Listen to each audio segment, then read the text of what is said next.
Well, welcome, Delores. Welcome to Social Workers Matter. Thank you. And it's lovely to have you here. It's lovely to sort of have spend some time with you, and also that you've agreed to come and share something of yourself and your career with us. Yeah. Um, as regular listeners will know, or new listeners will know, this podcast is called Social Workers Matter, but Yes. we do not exclusively speak to social workers, and certainly the past few episodes I've not been speaking to social workers, which is useful because, of course, we're all in the business of caring. We're all in the business of helping people, um, Absolutely. and sometimes it's nice to get another perspective. Yeah. So, Delores McPherson, Yes. you and I met because I attended a recent program that you organised, Yes.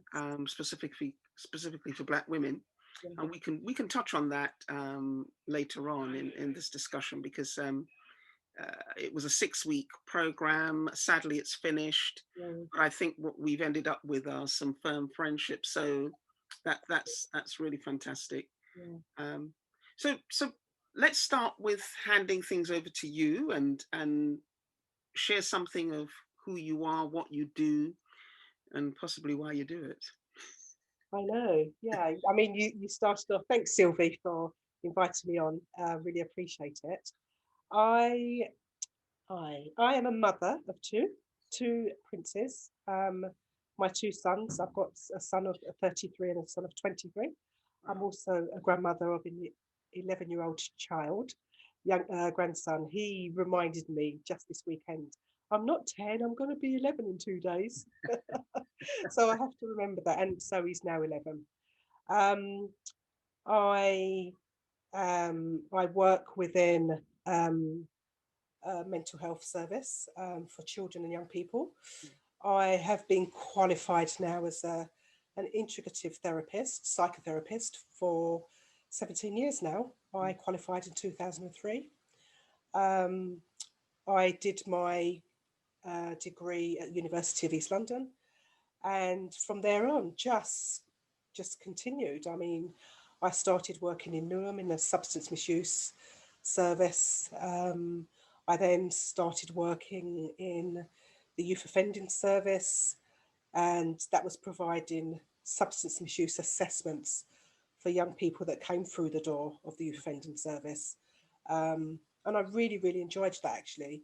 But what I enjoyed mostly was being able to engage with young people, um, and enabling them to look at how they can reframe and change their thought processes, but also changing their behaviour. And I think that's so important, because lots of the young people that come through the door of the youth offending services are, you know, they've come from families whereby, parents might be at work, or they may have joined a gang.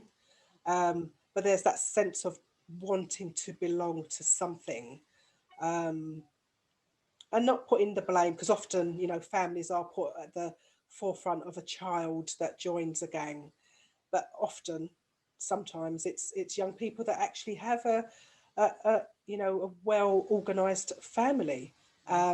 But there's that sense of wanting to belong to a group, to peers, and sometimes that's how people get caught up. Um, and Okay, so, it's interesting you say that, because I think the perception for most people would be that these kids come from broken homes, they've got mm, dysfunctional families, and what you're saying is it doesn't necessarily always. not at all. Not, I mean, from turn going back, I went from going into the YOS, and then I went into other areas within that still remained within the mental health. But I've done a full roundabout because I'm back now in the YOS. So it kind of took Mm, me, another 11 years to do that round, mm, back in the YOS. So in answer to your question, in doing an assessment last week on a young boy, he's come from a family that there's mum, there's dad, there's siblings, um, and he got caught up in a peer group that was quite undesirable. And for him, he said he felt belonged in that group. mhm, He said there was that, that role model that was there, that person that you could look up to. And so, no, not necessarily. It doesn't necessarily have to be a broken family. It doesn't necessarily have to be a dysfunctional family. Um, but there's something that draws a young person into that kind of environment. And, Wow. there's such individual reasons for young people doing that. Mhm. But yeah, so I'm also got a private practice, and I do some consultancy work for other agencies, and yeah, and so I really, really enjoy the work that I do. Actually, Mhm. really enjoy it. You've got a full plate, definitely. Absolutely full plate. Yeah, Yeah, yeah. Well, I mean, it's great to hear that you enjoy what you do, because I think um, there are lots of us who at times feel quite burnt out by what we do. yeah. I mean, have you ever got near to that? Have you ever felt like that, do you think? Yeah, I think going back probably 4 years, 5 years ago, um, I actually did resign from my post that I was in at the time. Mm. And it was almost like I just needed to have time out. I helped supporting my sister to set up her business, which was a childcare, early years provision. And so it's almost like I stepped out of what I was doing to help her, Mm-hmm. but I found myself tiptoeing back in, because it was like, I actually do miss it, and so I started to go back and started doing some temping, and then back into the NHS. Mm-hmm. But I do feel that at that time it was almost like re-engaging with myself, and yeah, just getting grounding and going on holidays and um, I'm really into mindfulness and really taking care and looking after myself. So that's what I found myself doing. Um, but now ensuring that that is part of my work, because I felt on reflection that it wasn't previously.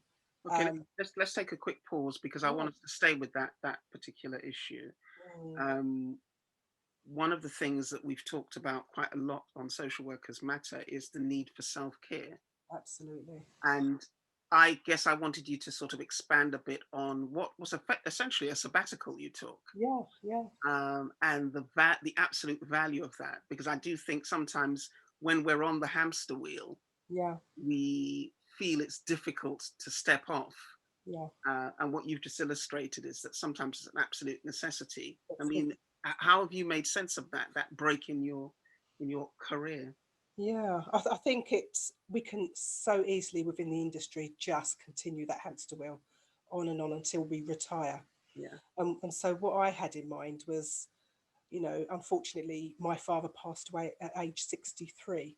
right. And for him and my mother, they went back to back home, Jamaica, in year 2000 to it would have been called the autumn years. It's the autumn years then, to sit, chill, relax.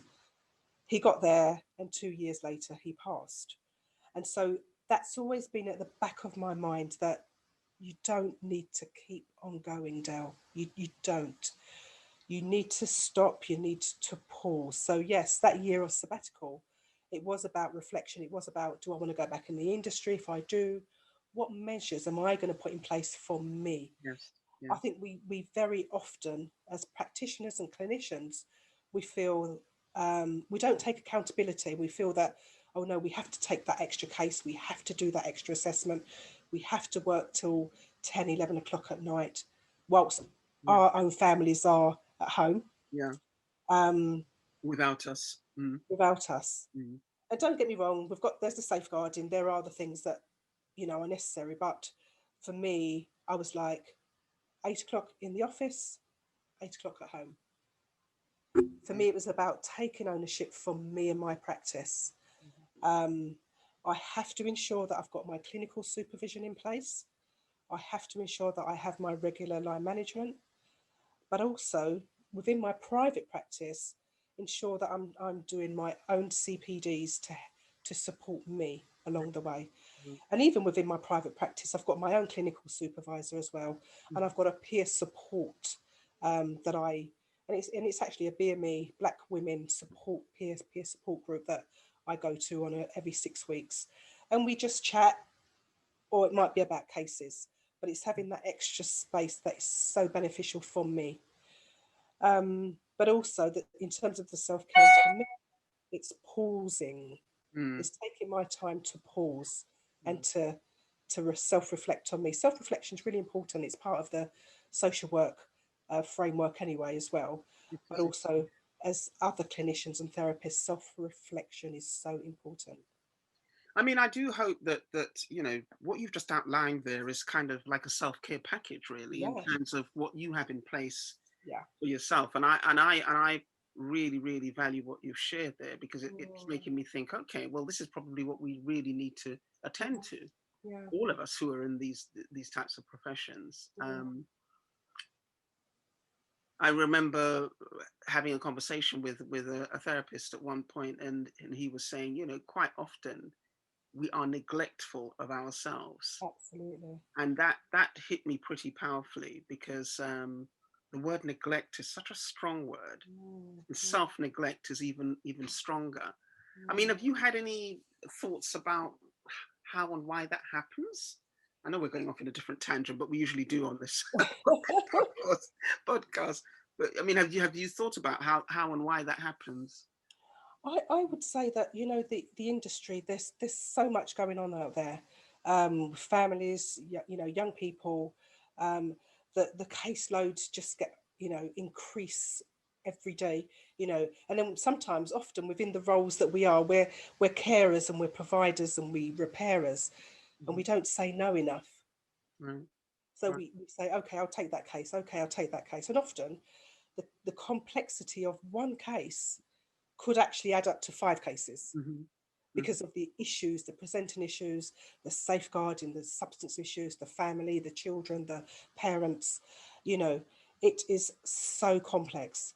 And so, so the demands on the service, but there's demands on clinicians, demands on managers. And then we've got the statistics and the data that we have to adhere to for the commissioners. Yes. And then if the commissioners are knocking on the doors of the managers, then it's a knock-on effect to the clinicians to say, you need to take another case, you need to take another 2 cases. And so the neglectfulness, it's almost like the thread from top to bottom, Mm. bottom up, because often the thread that comes through is neglectfulness Hmm. from children to families Yeah. to clinicians to managers to commissioners. So the And whole so system is just a ball of neglect. a ball of neglect, absolutely. And so it's how do we get through that? It's about we need to communicate. We need to, bat it back. We need to, perhaps reframe our service level agreements or reframe our specifications to commissioners. And we need to talk a lot more. And we need to be able to say, or take ownership, I would say, for our own practice, but ownership for the work of the team. um, I know within my own team within the NHS, we have multidisciplinary meetings, Hmm. and so that is so important because we can discuss our caseload, we can discuss the team's caseloads. Is it manageable? Is it not? And it's for me my job to say no more referrals, stop, because we can't manage, and then perhaps we need to create a waiting list because we need to take care of ourselves. We're very good at supporting families and children and putting in care plans and succinct risk assessments. But what about risk assessments for us as clinicians? What about care plans for us? How are we supported? And Mm. that's so important that we're modelling each other. Sure. We're modelling each other for families as well as for clinicians as well. I mean, I think what you've said there makes so much sense. But I can also see how difficult it is Yeah, to stick by that when you're under so much pressure, when absolutely. organizations, teams are under so much pressure. Yeah, And I have no doubt that you've probably felt that too in 100%. Yeah, your career. yeah. What gives you the strength to um, protect your boundary? Yeah, and what I've just said, it's easier said than done. Absolutely. Um, but I think it is talking with managers, Mhm. it's communicating, it's talking with team members. Yes. Um, I think communication is so important, you Yeah. know. But boundaries, clear boundaries as well. If we've got a service level agreement, or if we've got, a team specification, that's what we need to work towards. That's what we need to work with. KPIs, that's what we need to work with. Mhm. However, we need to ensure that we're communicating in a timely manner if it's not happening, if it's not working, so that we can review, we can analyze, and we can put changes in place. Mhm. Um, Mhm. but communication is so important. Yeah. Yeah, I think you're absolutely right because even if you think about the very top of the system, Mm, uh, communication is often impaired. yeah. And I'm now thinking about even the way in which senior managers communicate with, let's say, local councillors Yeah. or central government or whatever. Yes. We're all swept away by this need to produce and this need to perform, Yeah. whether it be defaulty or not. And then you come down the food chain, Yeah. people feel less and less empowered Absolutely. to to communicate and to speak out. But that goes the other way too, I think. Oh yes. Yeah, Yes. that's part of what the big problems are. And Mm, in terms of what you've said also about the necessity for reflecting and reflection, that probably needs to happen throughout the whole system, because mm, how can you begin to have a conversation if nobody's, some parts of the system are not being as thoughtful as the other mm. parts, Yeah. Yeah. to kind of get that understanding of what's actually going on if they Yeah. actually want to hear. Wow, that's fascinating. Big Mm. stuff. So you've spent the bulk of your career working in the NHS. Yes. You have I your yeah. I think the first part of my career, probably the first 10 years, I worked in a local charity in Hackney, okay, and then yeah, from about 5 years ago, started working for the NHS. Firstly, for as a temp, and then I got the permanent position. So I've been working for about 4 years now, right, right, in this position. okay. Yeah, Do you work full time? I work 4 days now. I did work full time, and then I reduced. I reduced the I was day. going to say, where do you get time to do all this other stuff? But there you go. Exactly. Yeah, yeah, yeah. I reduced a day, but still looking to think about reducing even more so, Go because what I've recognised, going back to the self care, is that the day that I'm off is my private work, and then Saturday and Sunday, you just want to sit and chill. But I feel like I need a day yeah. to just be still Hmm. and pause, read, journals and all of these kind of things, and that I miss doing, but haven't really got fitted the time in to do it. Wow. Yeah, Yeah, and I guess one can get to that place if you really think about how you're going to organize your life, yeah, rather than let your life organize you. absolutely. Um, okay, so let's move on then a bit to some of what you do in your private work, Mm. and some of these newer ventures that you're taking on, and what spurred that, I particularly think with women, black women. absolutely, absolutely. So yes, I have. I've been thinking about doing this quite some time ago, even before the BLM started in Yeah. July time. So I've had it in mind, and there was this, after the George Floyd murder, Yeah. there was this. Yeah, it was so so sad. But Mm, there was this deepness in my. It's almost like in my soul that, come on, Del, you can do this. But seeing other people, looking on Facebook and seeing this group starting, I'm like, you can do it. And there was that little bit of, for me, that little bit of, that self-talk. Um, yes, and believing in oneself. I'm confident, but there's that little edge of, oh, I don't know if I can do it. But, because it is about putting yourself out there, isn't it? it's After all, quite absolutely, vulnerable. Yeah, yeah. absolutely. So just one day, I just started to, um,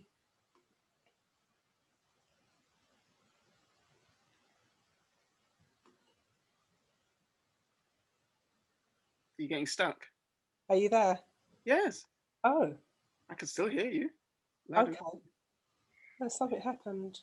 what? Your screen went blank. Yeah. Well, don't worry. Yeah, I mean, Okay, that's fine. I can still hear you. That's Okay, I didn't realise. Yeah. all the So technical stuff we're doing now. It's just it's not like yeah, being in a room together, is it? absolutely. Yeah, absolutely. So I just thought about, you know, I just sat down one day and just started to write the themes. I just Mhm, started to put together the plan, and it just started flowing. And mhm, I was like, oh, okay, Dale, you can do this. You can do this. mhm. So I don't know if you've heard of Fiverr.com. Yes, yes, yes. Yeah, so I got one of the individuals to design the leaflet, Mhm, um, and then I just put it out there. I said I wanted to start it in September, and I just put it out there, advertised it, and yeah, and that was it. The name came to me, Black Mature Women, and I didn't realise the acronym was BMW at the time. You know, And the funny thing, every time when I put it in my diary, I always have to say to myself, "Is it BMW? Was yeah, BMW a car? Have I got this right?" And then, I know. to say out But in full. yeah, it was. And I said, right, you need to give yourself a start date, otherwise you're not going to do it. Yeah. And so I did September, and then I advertised it, and yeah, I got some people, including your lovely self. Thank you very Mhm, much. mhm, And we went ahead, and I think it was a really, really fantastic place to talk about some of those subjects that me, in growing up, never spoke about, particularly around menopause. mhm, Um, mhm, and I think it's, I found it so useful, productive, a laugh, tearful, all of the emotions throughout the 6 weeks, mhm. um, has enabled me to give me that buzz to continue.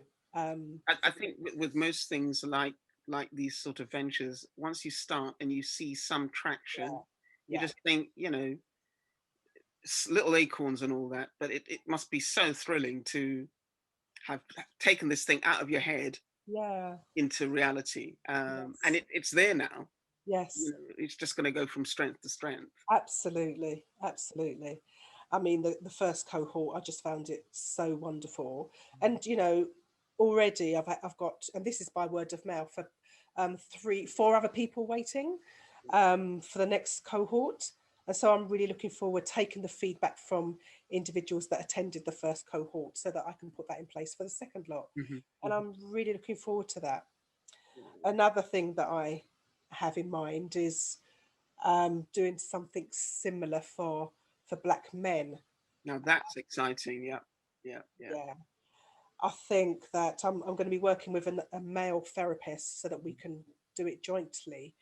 But I get, for me, in my practice over the years that I've had my private practice, I haven't had many black men come in, and maybe black men go to black therapists, and that's fine. Mhm, mhm. Um, but just generally, that stereotypical um, thought process of black men not talking, or men in general not talking. Mhm, mhm. Um, but we're going to make this a black men group, which is I, due to start in February. yeah, I mean, I do think that it's still going to be difficult to reach some men because and I don't want to be stereotypical, but Yeah, let's be honest, some of our brothers are yeah, pretty hard to reach as far as sort of having a sort of an emotional connection uh, with how they feel and so on. But yes, what I also take heart from is that, and I don't know if it's because of this lockdown period, I'm seeing a lot more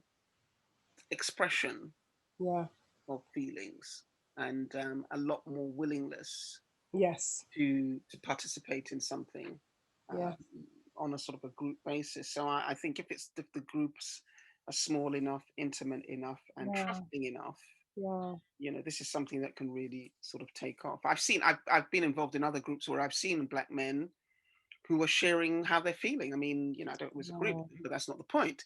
yeah, They're sharing, yeah. so it's the start of something really great. Oh, Do you think that I mean, yes, we've had the George Floyd situation, but yeah, we've also had the COVID situation. yes, yes, how do you think that's impacted all of us in terms of being in touch with our how we feel emotionally, spiritually, and so on? Mm, Because these are some of the topics you touched on in our group. yes, absolutely.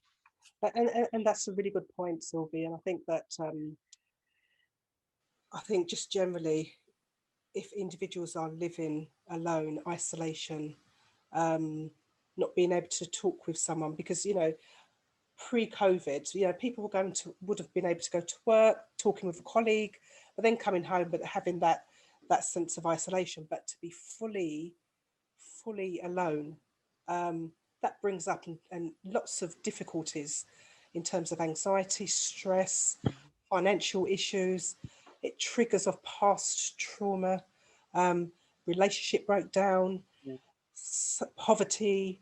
There could be financial issues around benefits as well. Mhm. There is so much to consider, and I know that during this period, I've had such an increase of referrals that have come through, Mhm. albeit all females, Mhm. um, Mhm. but referrals have started to come through, and that's just alone me, one private therapist. So That's the thin end of the wedge. I mean, it's going to increase. I mean, even for those of us who feel that we're fairly okay, yeah, there's no way we can say that we haven't been impacted by what absolutely, experienced here. yeah, Some of us have some strategies that helping us to cope yeah, with it, but for a lot of people, it's going to be a really difficult few months ahead. yes, So yes, yes, I think groups like the one that you're offering, the one yes, you're offering, are really going to be crucial. yeah. Um, And there's something about, because I know a very good person that's opposite me in the screen does lots of walking, and I think that um, it's that a lifesaver, believe you me. there we go. And I've started walking, although I did before, but I've picked it up again. It is, as you rightly describe it, a lifesaver. And just to go out, obviously, if you've got your social distancing in place, um, to go out into nature and just walk. Um, it is enlightening. It's very refreshing, and you do feel that sense of empowerment as well, that you've achieved something. Well, Um, even I was just thinking on Saturday, because what I walk with some girlfriends of mine, yes, and I'm the one who usually likes to take films and whatever of yeah, them. And it was just so great to. I mean, we went out on Saturday, and a couple of them, they were doing the Jerusalem dance when oh, we got to a particular point, and you could really see that they were just enjoying it. yeah, Just forget COVID, forget yes, worries and whatever, yes, just messing about. And I yeah, just think, yeah, this is what this is for. This is to keep us all sane, just help us absolutely, to forget some of that stuff from time to yeah, time. absolutely. So anything that you can do that helps your mental health and Well-being, keeps you, yeah, yeah, and well-being, absolutely. absolutely. And so walking, you know, even exercise, I do like 10 minutes of exercise. I've got, Yeah. pure, I used to go to Pure Gym, but now they've closed. So you got the app. And so they do like a 7 minute or a 10 minute exercise. And I do that every day. That really does help. If people haven't got Pure Gym app, you got YouTube, Yes. has the different frequency of exercises, um, exercise, mindfulness, just be mindful of, you know, your environment, even mindful brushing your teeth. It's just about just having that mindful thought process that really does help and reframe some of the negative thinking, sometimes. Yes, and I mean, I think people may not see the value in it, but what we're trying to do is to live consciously, so that we're aware of, or we become increasingly aware of what's going on around Yeah. us. Let me give you a little example. Today, today I went out to my local Tesco's, and I bought a few bits, Yes. and my son likes this this cereal bar called Nature Valley. Oh, yes. So I bought 2 packets. Um, for the life of me, Dolores, I cannot find the second packet. Oh, my So I days. don't know. I don't know. And part of me is thinking I probably lost concentration for a minute. I may have left it in the store. I may have Mm, dropped it on the way back. Um, and I mean, that's just a simple example, but just Yeah, to show that we do have these moments of mindlessness, absolutely. and it's just so annoying because you kind of Yeah, think, okay, well, I've actually missed what happened in that yeah, last half hour. yeah, Um, so that's the kind of value I feel for sort of adopting more yeah, mindful practices, yeah, because there are big chunks of our life that we're on autopilot with, absolutely. Yes, yes, which absolutely. which is not a great Yeah, feeling. yeah.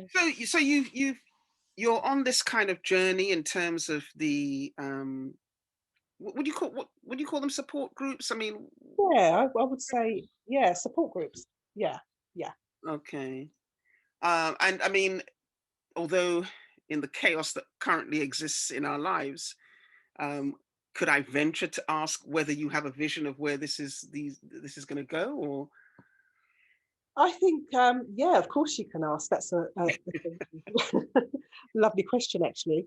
Um, I I want to set up my own culturally specific therapeutic service, Mhm, and I have that in mind. Um, Within that, it's groups as well. So these themed groups, these themed support groups, one-to-one support, one-to-one counselling. Um, there's a narrative therapy called Tree of Life that I want to bring in as well, mhm, and that's working with families. So yeah, this is what I have in mind for the within the next, I've got a business plan for 5 years, um, mhm. but hopefully that will be set up sooner, to allow for this to grow. I think there is so much work to be done in our community. Oh my goodness, yes. But but Yeah, but but I guess you know what it's reminding me of, because one of the things that I think is coming out of the whole BLM situation, yeah, and as you rightly said, a lot of what we were thinking pre-existed BLM. That's just helped us yes, sharpen the view. But yes, it's about the creation of our own spaces. absolutely. Now, what is your take on the reaction of, let's say, you know, your white colleagues, Mm, your non-BAME colleagues, your non-BAME peers about the creation of these spaces? Because I do think that, I mean, that video that I told you I'll be yeah, sending to you later, where it was a conference on whiteness, and the imperative for that mm, to be examined in its own space, in its own right. mm, There's still a situation where we're being asked to help. yeah, And my thing is, whilst that's okay, but I don't want to deplete my energies yes, that could be directed to helping my own community to absolutely, live through, survive, and thrive absolutely. in our current environment. So how have you managed to, have you felt the need to explain, or I think how do within you manage it? the trust that I work for, um, that it was almost like we as BAME individuals were having to mop up, is a nice word, mop up some of the covert and overt, Hmm. unconscious and conscious biases Hmm. of the non-BME staff.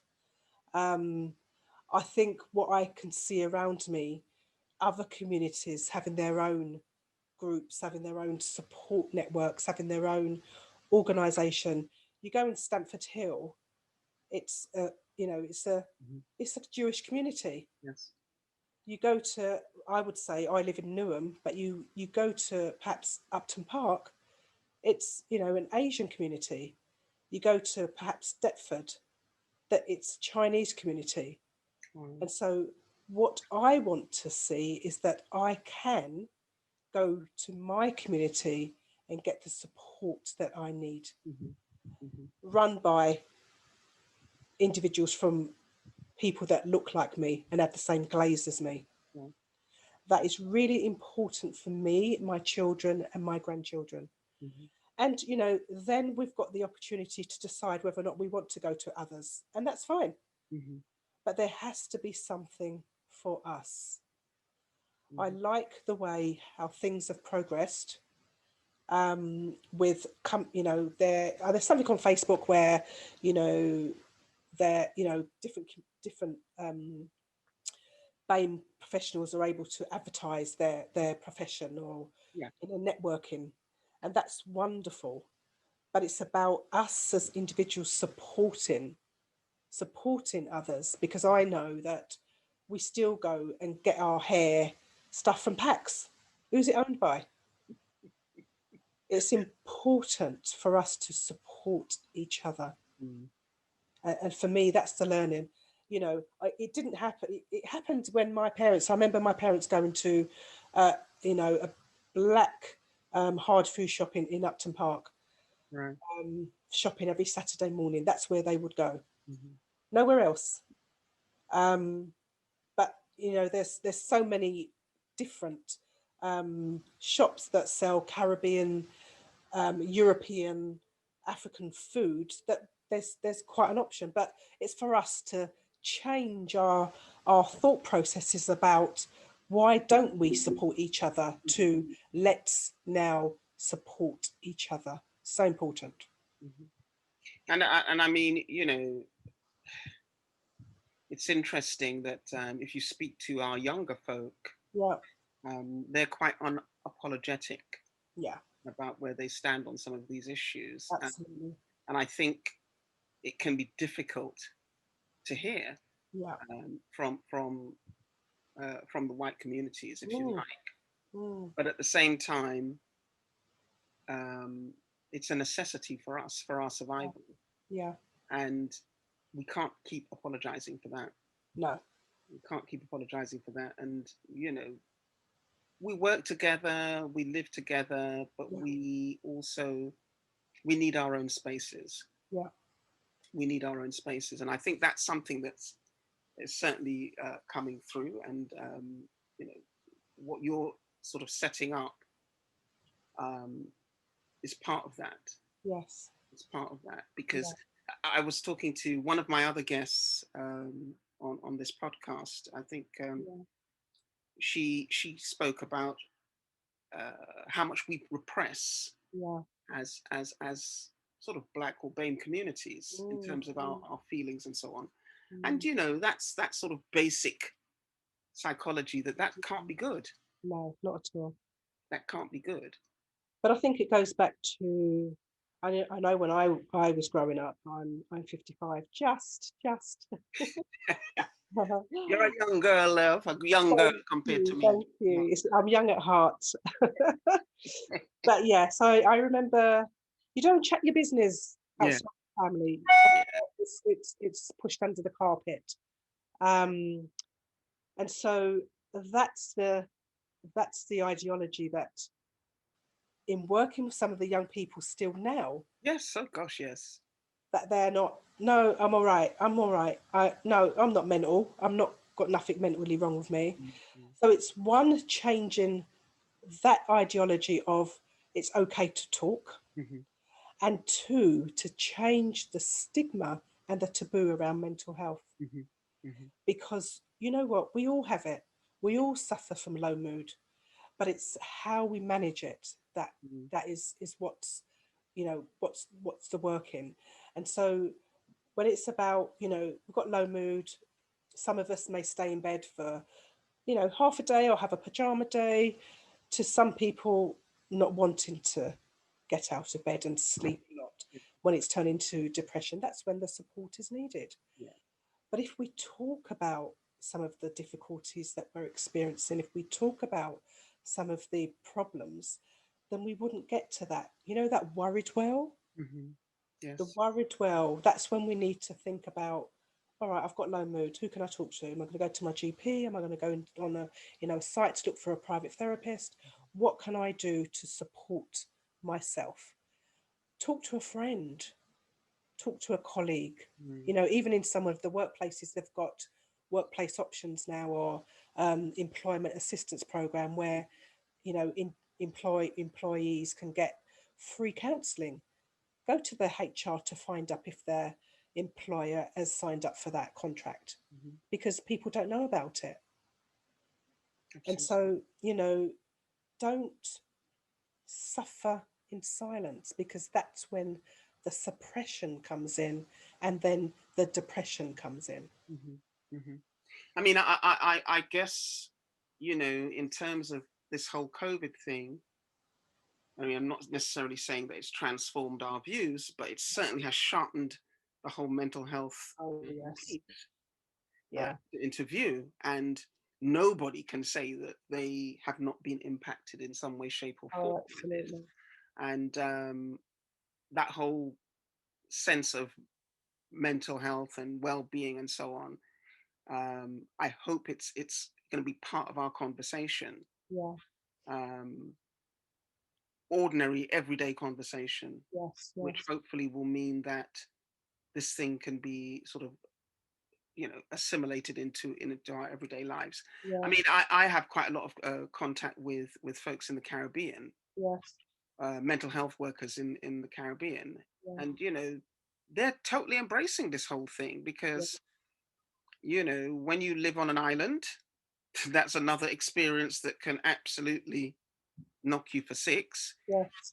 So mental health issues are quite prevalent in those sorts of environments, Mm, and you know people are sharing, people are talking, people are trying to raise mm, these issues. So we need to get off it a bit ourselves and yeah. and begin Yeah. to smell the coffee, if you like.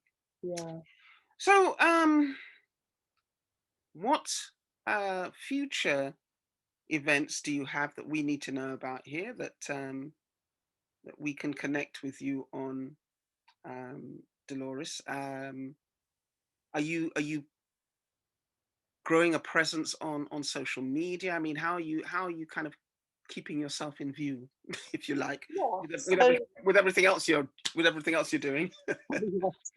So I've got part two of the women's group that will probably start in January now. Okay, The first part of the men's group will start in February. I've got a web page. I work under Embrace Counselling. okay, And embrace for me is about embracing oneself, but embracing life, embracing, yeah, just holistically thinking about oneself in spirituality, relationships, all of these things. That's why I've called it Embrace Counselling. okay. Um, and so, yeah, they're the two things that I have in mind at the moment. As I said, I'm working towards setting up an organisation, a small charity, Right. to culturally Pacific. But there's something in the back of my mind, that a venture around working with the more maturer people. Um, We need it. yes, I know, Need I it. know, but that's something I've got in mind. Early years, infancy thinking, but how do I get to them? Mm, That's what I mm. I, I think about. But yeah, I know it's needed. I know it's probably a gap, but something for me to think about, and how we can Well, engage with. so I mean, what I guess I will do is get from you the links so I Yeah. can put them in the show notes for the Yes. podcast. But what Yes. I can also do is offer myself as someone who you can call upon if you want further involvement. I Oh, mean, I'm involved with a couple of charities, so I know a little bit about that. brilliant. And of course, my background, so Yes. yeah, that's relevant also. But yeah, so and I do have a radio show which, as you get nearer to Yes. the dates, as you become more concrete about that, Yes. we can spend some time there, Fantastic. talking about what you have in mind and what you want, what you're planning, and generate some interest there Brilliant. too. That sounds amazing. Yeah, so we can have that in mind, definitely. So as we draw to a sort of a close, Dolores, are there any issues or themes or points that you'd like to leave us with, that kind of brings all this together? Mm. I think, if I think about the theme that's been coming through, really, it's about oneself and taking care. Hmm. Um, to think about your own emotional individuals to think about their own emotional well-being, and how do they manage that? How do we manage depression as individuals, but also to recognize in your partner or your child. And often it's changing, changing behavior, changing personality, but the most important thing is to talk. Hmm. Talk, ask the questions. Are you okay? Do you want to talk about it? Is it a bad day at work? You know, recognize the changes and talk and discuss. Hmm. Um, because we can only support each other, you know, but we as individuals can look after oneself, Hmm. which will then enable us to look after others. Absolutely. Thank you very much. And I mean, I think even if one thinks about the stage of life that we're at and all our Yeah. experiences and how we can share those, with our younger people, um, this is extremely valuable. Yes. So, yeah. Right. Thank you. Well, thank you so much for being with us, and no doubt this won't be the last time we chat. Thank you. Um, but here from Social Worker Matters, Mm. we wish you every success. I'm Thank you very much sure, for I'm inviting me sure it's on. going to be absolutely fabulous. Brilliant. Thank you. Okay, Bye. bye.